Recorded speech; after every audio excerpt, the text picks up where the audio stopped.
오늘 우리가 살펴볼 말씀은 에베소 1장 19절로 22절 말씀입니다. 에베소 1장 19절로 22절입니다.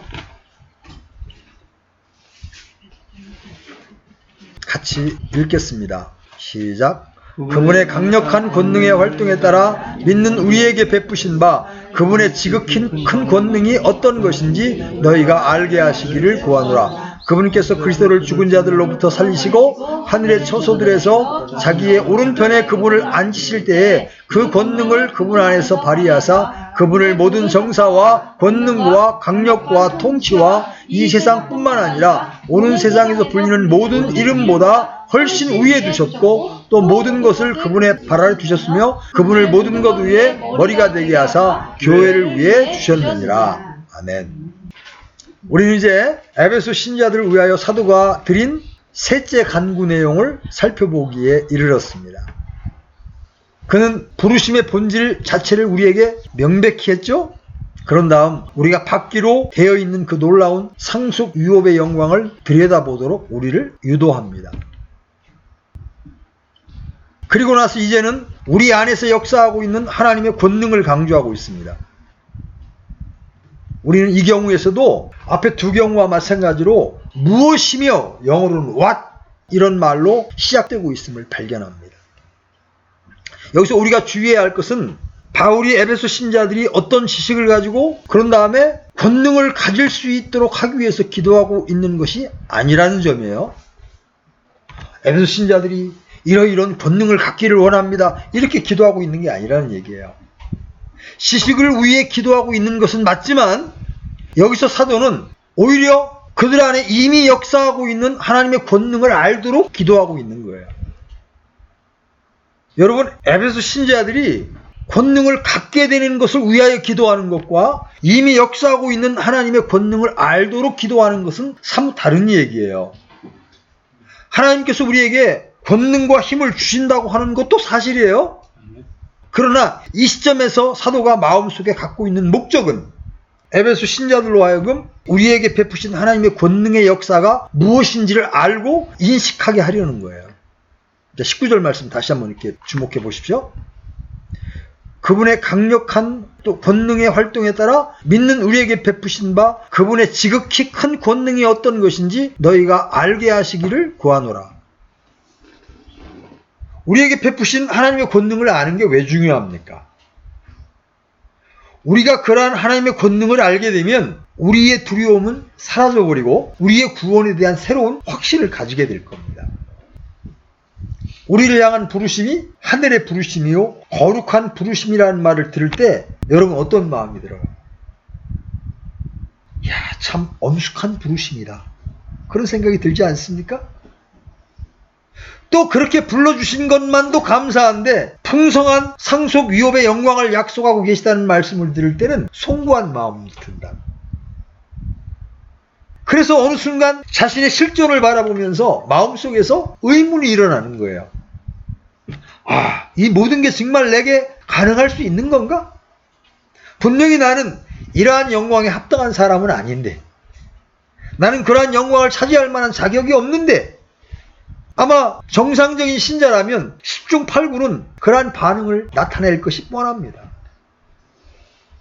그렇지 아니하면 우리 자신에게 이렇게 말할지도 몰라요. 내가 그러한 영광을 차지할 만큼 나 자신을 어떻게 준비해야 되지? 내가 남은 여생을 다해서 내 영적 존재를 개발하고 양육하는 데만 쏟는다고 하더라도 그 영광에 합당한 사람이 될 수 있을까? 그러한 느낌 때문에 어떤 사람들은 수도사들이 되기도 하고 세상을 떠나서 거룩한 묵상과 기도와 금식하는 데만 시간을 들이기도 합니다. 그러나 결국 자신의 연약함과 자신의 이기심과 죄를 좋아하는 자신의 성향을 발견하고 자신에게 이렇게 말합니다. 하나님의 집에 있을 때의 그러한 것들을 듣고 그것들이 얼마나 복되게 느껴졌는가. 그리고 그것들을 얼마나 고대하게 되며 그것들에 관한 결심을 얼마나 많이 하는가. 그러나 그러한 생각들을 자주 하고 그러한 느낌들을 자주 가졌는데도 불구하고 그러한 일들을 실행에 옮기는 데는 실패한다.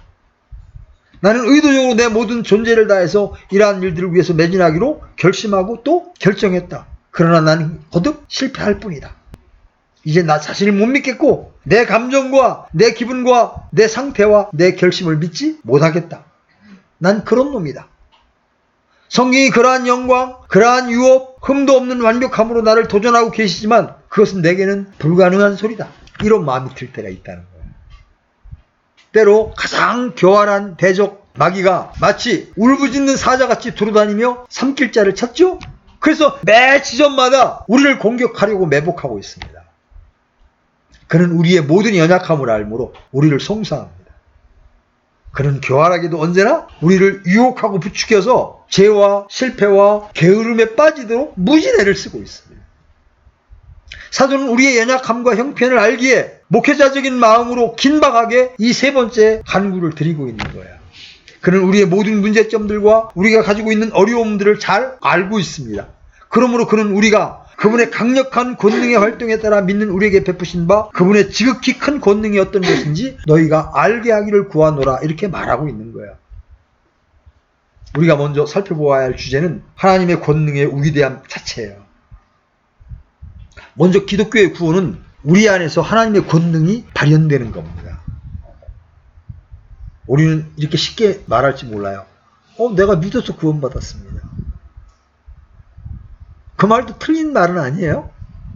그렇지만 우리의 믿음이 있어 우리의 영이 다시 살아날 때까지 하나님이 우리 안에 베푸신 권능이 우리로 하여금 예수님을 믿게 만들어준 거예요. 우리는 복음서에서 주님께서 죽은 자를 살리시는 모습을 많이 발견하죠. 예컨대 주님은 죽은 나사로를 살리셨습니다. 나인성 과부의 아들을 살리셨죠. 해당장 야이로의 딸을 살리셨습니다. 그것은 전적으로 하나님의 권능이죠. 그렇죠? 죽은 자가 살아나는 모습은 바로 영적으로 죽어있던 우리가 살아나는 것에 대한 그림자예요. 바로 하나님의 강력한 권능이 활동한 결과입니다. 신자들이 많은 세월을 의심과 불확실성과 주저함 가운데 지내는 궁극적인 이유는 이 위대한 근본적인 교리를 깨닫지 못한 데 있는 거예요. 우리의 출발점은 다음과 같은 것이어야 합니다. 나의 나된 것은 하나님의 은혜로다. 또한 하나님의 은혜로 내가 여기에 이렇게 있다고 말하는 데서 시작해야 한다는 거예요. 그리고 그 은혜 속에는 하나님의 권능이 함께한 겁니다. 신자는 하나님께서 역사하신 결과 외에는 아무것도 아니에요. 아무도 스스로 자신의 능력으로 죄와 사망에서 벗어날 수 있는 사람은 없습니다. 하나님만이 우리로 하여금 살아난 신자가 되게 하시는 거예요. 그것이 세 번째 간구의 실질적인 의미입니다. 바울은 로마서에서 나는 그리스도의 복음을 부끄러워하지 아니한다고 말했습니다. 사도 바울이 그런 말을 하는 이유가 뭐예요? 로마서 1장 16절 펴보세요. 로마서 1장 16절.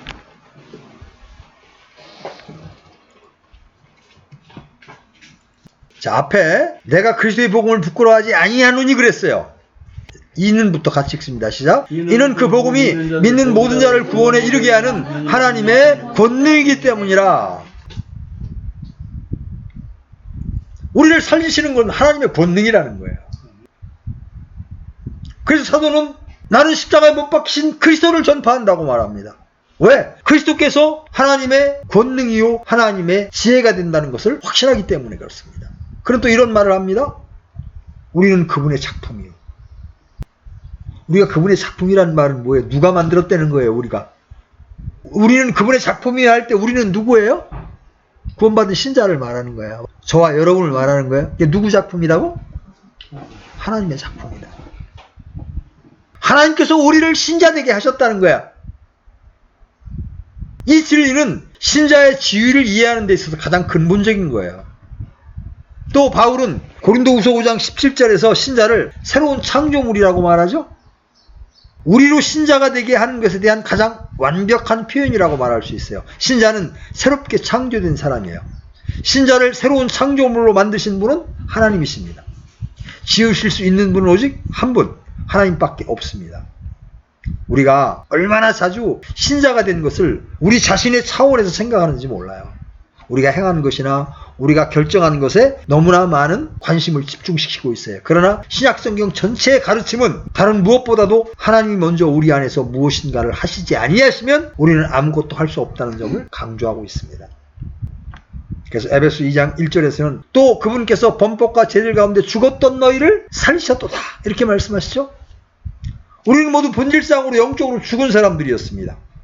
우리는 진정 우리가 복음을 믿는 그 자체가 우리에게 베푸신 하나님의 권능을 힘입는 것이라고 여러분 분명하게 인식하고 계십니까? 우리는 신자가 된 다음에 권능을 필요로 한다는 것을 많이 말합니다.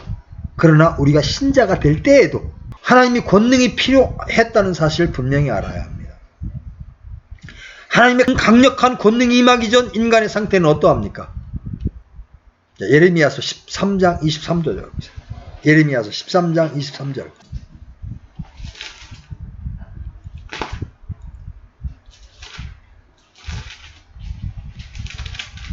찾았으면 같이 읽습니다. 시작. 에티오피아 사람이 자기의 피부를 표범이 자기 반점을 변하게 할 수 있겠느냐? 그리할 수 있을진데 악을 행하는 데 익숙한 너희도 선을 행할 수 있으리라. 여러분, 에티오피아 사람이 이 검은 피부죠? 그 피부를 하얗게 만들 수 있나요? 표범이 자기 반점을 변하게 할 수 있나요? 없어요. 그렇게 할 수 있다면 악을 행하는 데 익숙한 너희도 선을 행할 수 있다. 그러면 타락한 인간이 선을 행할 수 있다 없다? 없다. 구원받지 못한 자연인의 실존을 지적하는데 이 말씀 하나만으로 족합니다.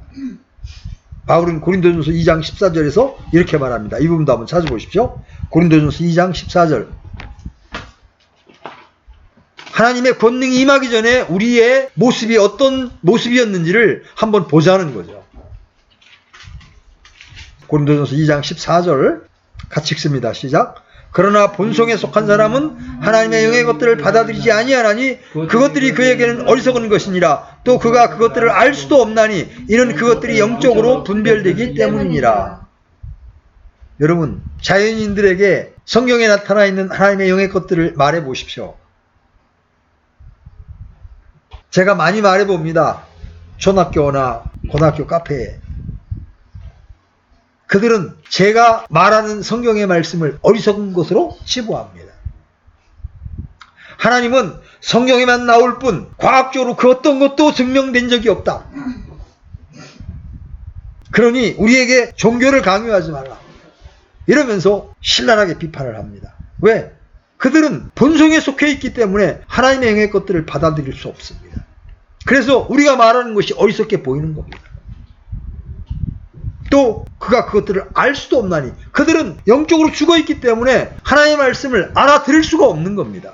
왜? 이는 그것들이 영적으로 분별되기 때문이라.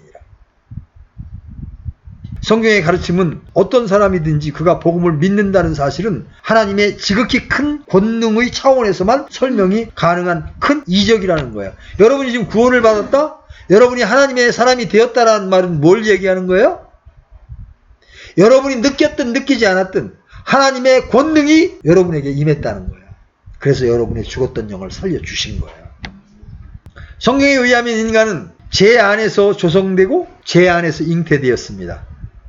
성경은 우리에게 그 사람의 지각이 어두워져 있다고 말하고 있어요. 인간의 지각은 죄의 결과로 어두운 상태에 있는 거예요. 그래서 그는 무지합니다. 그는 복음의 메시지를 알지 못합니다. 여러분이 그 사람 앞에 복음을 가져다 놓는다 할지라도 그는 그것을 알 수 없습니다. 왜 그래요? 바울은 고린도후서 4장 3절로 4절에서 이렇게 말합니다. 만일 우리의 복음이 가려졌다면 그것은 잃어버린 자들에게 가려졌느니라. 그들 속에서 이 세상의 신이 믿지 않는 자들의 마음을 가려 하나님의 형상이신 그리스도의 영광스러운 복음의 빛이 그들에게 비치지 못하게 하였느니라.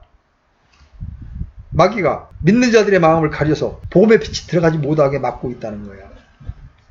그래서 단순히 복음을 사람 앞에 제시하는 것만으로는 충분하지 못합니다.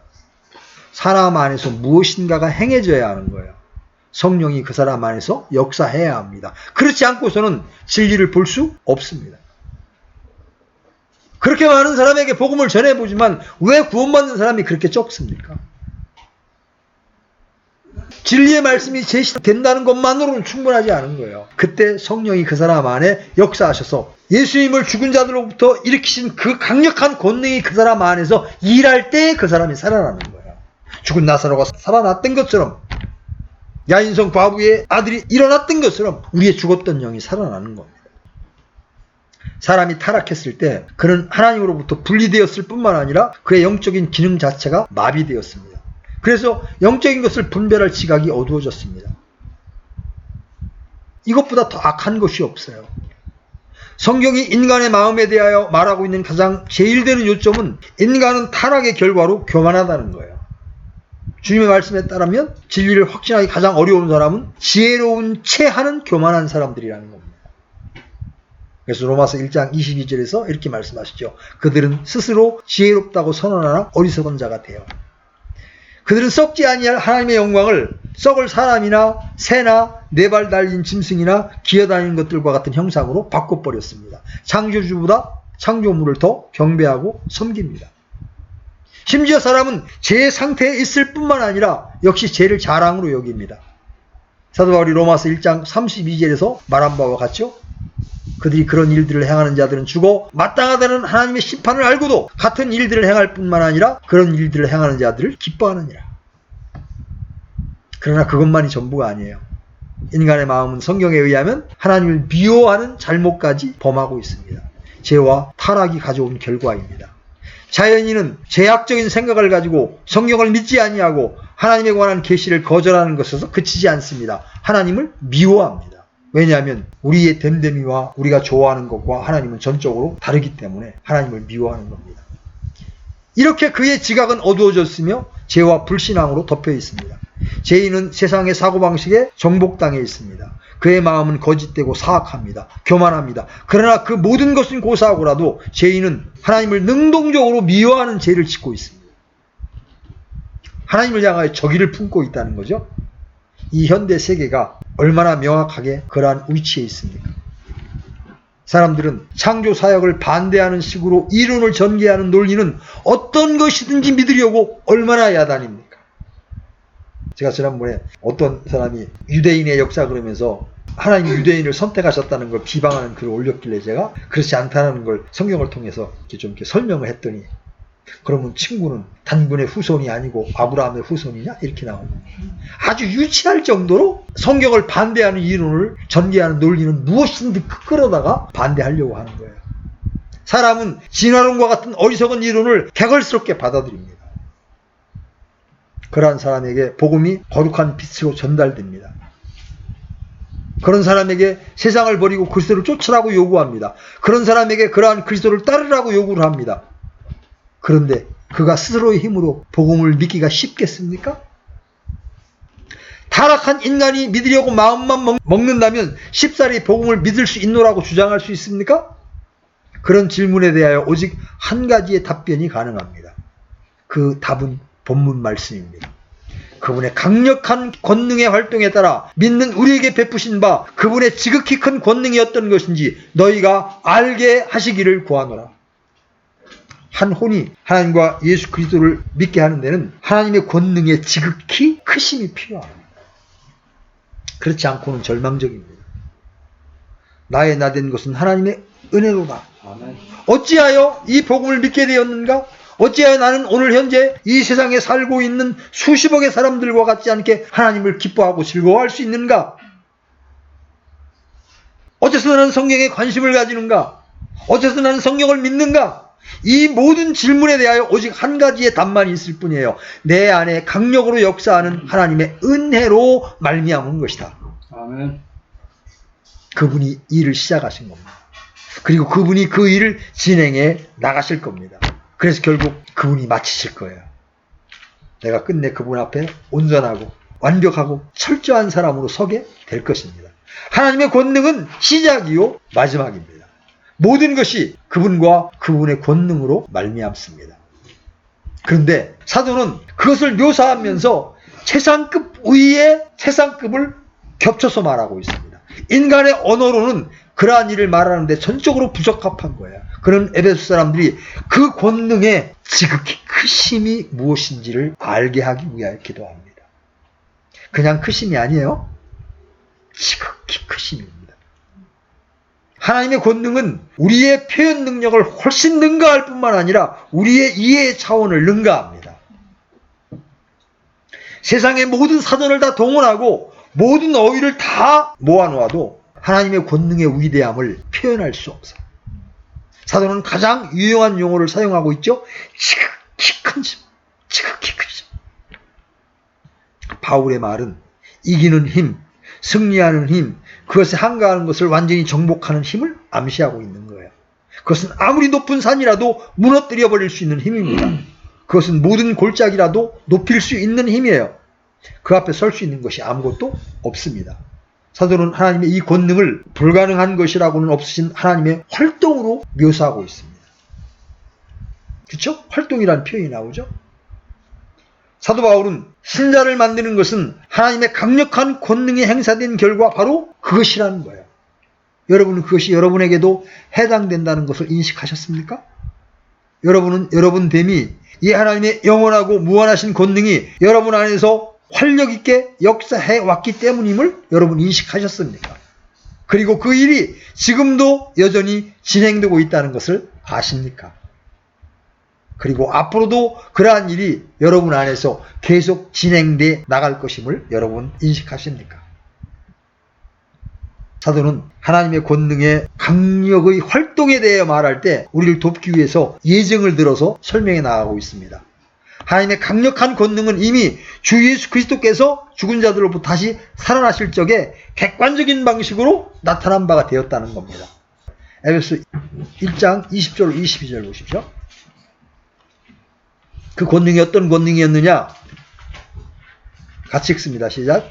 그분께서 그리스도를 죽은 자들로부터 살리시고 하늘의 처소들에서 자신의 오른편에 그분을 앉히실 때에 그 권능을 그분 안에서 발휘하사 그분을 모든 정사와 권능과 강력과 통치와 이 세상뿐만 아니라 오는 세상에서 불리는 모든 이름보다 훨씬 위에 두셨고 라고 말하고 있죠. 이 시점에서 다음과 같은 의문을 가지는 것은 좋은 일이에요.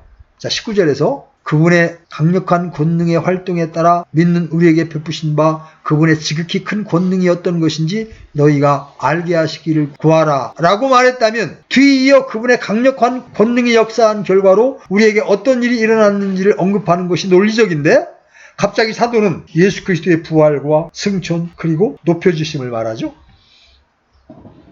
그리스도를 죽은 자들로부터 살리시고 하늘의 처소들의 자신의 오른편에 그분을 앉히실 때에 그 권능을 그분 안에서 발휘하사 그분을 모든 정사와 권능과 강력과 통치와 이 세상뿐만 아니라 오는 세상에서 불리는 모든 이름보다 훨씬 위에 두신 그 권능을 우리로 알게 하시기를 위해서 기도한다는 거예요. 마치 그는 지금 우리를 도우려는 목적을 망각하고 영원한 영광으로 곧장 나아가고 있는 것 같습니다. 그러나 그것은 잠깐 동안의 일에 불과합니다.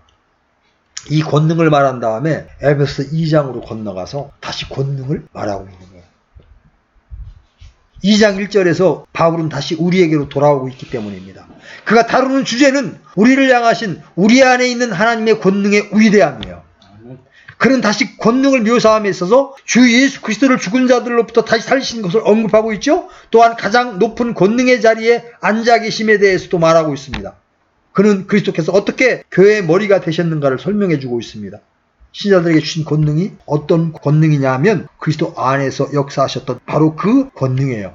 그리스도 안에서 역사하셔서 죽은 자들로부터 다시 살리신 그 권능이 믿는 우리에게 역사했다는 거예요. 그러니까 우리가 가지고 있는 그 권능은 그리스도 안에서 역사했던 부활의 권능입니다. 아멘. 그래서 신자는 죽음에 집어넣어도 다시 사는 겁니다. 아멘. 아멘. 자, 21절 보십시오. 그 권능으로 주님을 대적하는 모든 것들보다 뛰어난 이름을 얻으셨습니다. 22절 보십시오. 마지막으로 그 권능은 만물을 그리스도의 발 아래 복종하게 하셨습니다. 이 권능은 다시 살리실 뿐만 아니라 하나님 우편에 앉히시는 권능이에요. 부활하신 주님이 순식간에 첫째 하늘과 둘째 하늘을 뚫고 하나님 보좌 우편에 앉힌 바 되었습니다. 사도는 이렇게 주님 안에서 역사하신 하나님의 권능을 말한 후에야 에베소 2장 1절에서 그가 원래 다루었던 주도적인 주제를 다시 다루어 나가죠.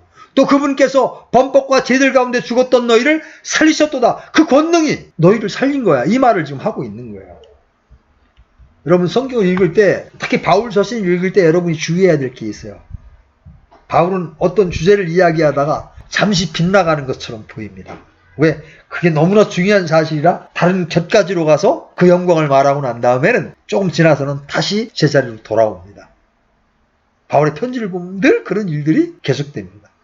제가 로마서 8장은 로마서 5장으로부터 계속되는 말씀이라는 걸 한번 이야기한 적이 있어요. 어떤 주제가 나왔을 때 파생적인 걸 설명하기 위해서 잠시 벗어나는 듯 보이지만 나중에 다시 돌아와서 본래의 주제를 논하고 있는 걸 우리가 볼 수 있어요. 그래서 에베소 2장 1절은 분명하게 하나님의 권능이 우리에게 나타난 것을 언급하고 있는 거예요. 사도는 이미 우리 안에서 일어난 영적인 부활을 언급하고 있는 겁니다. 우리가 신자가 된 것은 하나님의 권능이 이미 우리 안에 영적인 부활의 방식으로 역사했기 때문입니다. 여기서 우리는 또 하나의 질문을 대하게 됩니다. 어찌하여 사도는 이 예정을 들어서 말하는가? 어찌하여 그는 창조의 능력을 말하지 아니하고 주 예수의 부활을 들어서 말하는가? 창조사역은 하나님의 권능에 주목할 만한 나타남이죠? 왜냐하면 빛이 있으라 하심에 빛이 있었습니다. 하나님은 말씀 한마디로 창조하셨습니다. 그분은 아무것도 없는 곳에서 모든 것을 만드셨습니다. 또 어찌해서 사도는 섭리 가운데에서 행사되는 하나님의 능력으로 그것을 비유하지 아니했습니까? 여러분, 이 모든 하늘과 잘 짜여진 천체가 하나님의 능력에 의해서 유지되고 지탱되고 있음을 여러분 아시죠? 모든 것이 하나님에 의하여 질서가 유지됩니다. 하나님께서 그것을 붙잡고 계시고 지탱하시기 위하여 당신의 능력을 멈추시면 세상은 어떻게 돼? 이 우주는 어떻게 돼? 하나님이 이 우주의 질서를 놓아버리시면 이 우주는 붕괴되고 마는 겁니다. 모든 것이 움직이고 있고 질서 정연한 원리를 따라 돌고 있는 것은 하나님께서 그렇게 되도록 역사하고 계시기 때문에 그렇습니다. 그분은 단순하게 그들을 지으시고 그냥 내버려 두시는 분이 아니죠. 그분은 여전하게 그것들에 힘을 주셔서 움직여 나가도록 역사하고 계십니다. 우주의 질서를 유지하는 모든 일에 있어서 하나님의 권능이 나타납니다. 또 이런 질문을 던져볼 수 있죠. 어찌하여 하나님은 하나님의 권능을 역사를 심판하신 몇 가지의 사례로 들어 말하지 않습니까? 하늘의 문이 열리고 모든 샘의 근원이 터져 모든 것이 다 물로 덮어버린 노아의 홍수보다 하나님의 강력한 권능을 더 잘 나타내는 것이 있던가요? 또 그렇지 아니하면 어찌하여 사도는 이스라엘을 이집트 땅에서 이적을 행해서 탈출시킨 일들을 말하지 아니하나요? 홍해를 가르고 요르단을 가르며 건너게 하지 않았습니까? 어찌하여 사도는 이런저런 사건들을 들어 말하지 아니하고 대신 주 예수께서 죽은 자들로부터 다시 살아나신 것을 들어서 하나님의 권능을 예증하고 있는가요? 사도는 그리스도의 부활을 선택했습니다. 그것은 신자와 관련하여 하나님의 권능이 객관적으로 나타나는 것이 바로 그 사건 때문이었다고 말하고 싶은 겁니다. 또한 그것이 우리에게 영적으로 일어나는 일에 대한 완벽한 본이 될 수 있기 때문에 그것을 선택한 것으로 보이는 거예요. 그것은 우리와 그리스도의 신비적인 연합의 교리를 이해하는 데도 도움이 됩니다.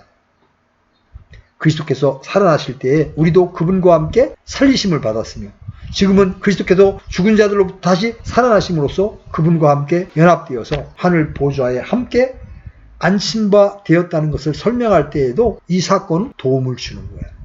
그래서 에베소 2장 6절에 가면 우리가 그분과 함께 하늘에 앉힌 바 되었다는 표현을 하고 있는 거예요.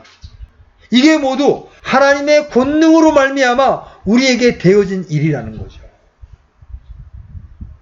그래서 실질적으로 바울의 기도는 에베소 1장에서 끝이 나지만 그 하나님의 권능의 역사는 에베소 2장 6절까지 계속되고 있는 겁니다. 그러나 그 모든 것보다 가장 중요한 이유가 있습니다. 저는 우리가 가는 길에 있는 모든 장애와 모든 원수를 이길 것이라고 하는 사실에 대한 가장 확실한 증거가 바로 주님의 부활이기 때문에 사도가 이 사건을 들어 말하는 줄로 믿습니다. 주 예수 그리스도께서 죽은 자들로부터 다시 살리심을 받고 모든 것 위에 높여지신 것은 최후의 원수라도 패퇴되었으며 이긴 바 되었다는 것을 적극적이고 절대적으로 증거해 주는 거예요. 사도 베드로는 오순절날에 전한 첫 번째 설교에서 이렇게 말했습니다. 여러분 사도행전 2장 24절 한번 열어보십시오. 사도행전 2장 24절 찾았으면 같이 읽습니다. 시작. 하나님께서 그분을 사망의 고통에서 풀어 일으키셨으니 이는 사망이 그분을 붙들 수 없었기 때문이라. 우리는 우리 자신의 연약과 죄인됨과 방황함에 대하여 최후의 원수는 사망임을 인식해야 합니다. 우리가 우리 안에 있는 하나님의 권능의 위대함을 인식하는 데 실패하는 이유가 있습니다. 그것은 사망의 능력을 실상 인식하지 못하기 때문에 그렇습니다. 성경은 끊임없이 사망의 능력을 증거하고 있죠. 사망은 모든 사람을 이깁니다. 어떤 사람도 사망을 피할 수 없습니다. 그 사람이 아무리 강한 사람이라 할지라도 그러합니다. 사도 바울이 로마에서 말한 바와 같죠. 그러므로 한 사람으로 말미암아 죄가 세상에 들어오고 죄로 말미암아 사망이 들어왔나니 이와 같이 모든 사람이 죄를 지었으므로 사망이 모든 사람에게 임하였느니라. 사망과 무덤은 모든 사람에게 임했습니다. 그런데 사망과 지옥의 능력은 사탄 자신에 의하여 행사되고 있는 능력이에요. 그렇기 때문에 히브리서 기자는 우리 주 예수 그리스도께서 이 땅에 오셔서 죽으신 일의 효력을 이렇게 자랑하고 있는 겁니다. 히브리서 2장 14절로 15절. 히브리서 2장 14절로 15절. 자, 같이 읽겠습니다. 시작. 그런즉 자녀들은 살과 피에 참여한 자들이므로 그분도 마찬가지로 같은 것의 일부를 취하셨으니 이것은 그분께서 죽음을 통해 죽음의 권능을 가진 자 곧 마귀를 멸하시고 또 죽음을 두려워하여 평생토록 속박에 얽매인 자들을 건져내려 하심이라. 그러므로 사도는 우리에게 다음과 같은 것을 상기시켜 말하고 있습니다. 멸망받을 마지막 원수는 사망이니라. 사망에 쏘는 것은 죄요 죄의 힘은 율법이니라. 그러나 우리 주 예수 그리스도를 통하여 우리에게 승리를 주시는 하나님께 감사하노라. 사망과 지옥과 사탄이 모두 정복되었습니다. 그래서 우리는 이렇게 말할 수 있는 거야. 오 사망아, 너의 쏘는 것이 어디 있느냐? 오 무덤아, 너의 승리가 어디 있느냐? 이로부터 유추할 수 있는 결론은 오직 한 가지밖에 없습니다. 우리가 어떤 체험을 하든지 이 세상과 세상의 어둠이 어떠하다 할지라도 우리 몸 안에 있는 부패와 질병과 사망의 씨앗이 어떠하다 하더라도 마지막 원수가 아무리 강하다 하더라도 아무것도 우리를 향하신 하나님의 목적을 좌절시킬 수는 없노라고 말이죠. 하나님을 물러나게 할 수 있는 능력은 없습니다. 그분을 싸워 이길 수 있는 강력이나 가마력은 전혀 없습니다. 그분을 필적할 만한 대적이 있을 수 없습니다. 가장 강력한 원수들, 사망, 지옥, 마귀도 모두 이미 패퇴당했습니다. 그리스도의 부활이 바로 그 사실을 증거하고 있는 거예요. 그러므로 우리가 우리를 기다리고 있는 것의 완전함과 놀라운 영광을 생각할 때, 그래서 우리는 너무나 무가치하고 너무나 약하여 그것을 누릴 아무런 소망이 없다는 느낌을 들 때에 여기 그것에 답할 해답이 있습니다. 우리 안에서 역사하시는 하나님은 아직도 여기서 그 크신 권능으로 우리를 지키고 계신다. 그리고 장차 그 하나님은 말로 다 할 수 없는 영광을, 미래의 영광을 위해서 우리를 완전하게 준비시킬 분이시다. 그러한 일을 하시는 이는 우리 자신이 아니고 하나님 자신이시다. 그러므로 그분에게는 불가능이란 없습니다. 어떤 것도 그분을 이겨낼 수 없습니다. 여러분은 여러분에게 베푸신 하나님의 권능의 지극히 크심을 인식하셨습니까? 여러분은 이미 여러분 안에서 일하고 계신 그분의 강력한 활동을 인식하고 계십니까? 여러분 그것이 이미 시작되었으니 끝까지 계속되리라고 여러분 믿으십니까? 여러분 자신이 영광 중에 계시는 하나님의 면전에서 흠도 점도 주름 잡힌 것이나 그런 것이 없는 온전한 모습으로 서게 되기까지 하나님이 그 일을 계속하실 것을 여러분 믿으십니까? 우리가 믿는다는 것 자체가 하나님의 권능의 결과입니다. 신자의 삶 전부는 우리 안에 역사하는 하나님의 권능의 결과예요. 우리가 마지막 날에 다시 살 것도 다 하나님의 권능의 결과입니다. 우리는 하나님의 강력한 역사하심을 떠나서는 전혀 신자일 수 없고 신자가 될 수도 없습니다. 우리가 하나님의 은혜를 입어 지각의 눈이 열려서 우리 안에 있는 하나님의 권능의 지극히 크심이 무엇인지를 인식하고 체험해 나갈 수 있기를 원합니다. 그때 우리는 그 어떤 일 앞에도 우리의 그 어떤 연약함에도 담대하게 승리를 노래할 수가 있는 거예요. 내가 아니라 주님께서 나를 영광 가운데 세우실 것이다. 이런 믿음이 우리 안에서 계속되어 나갈 수 있게 되기를 주님의 이름으로 기원합니다. 아멘.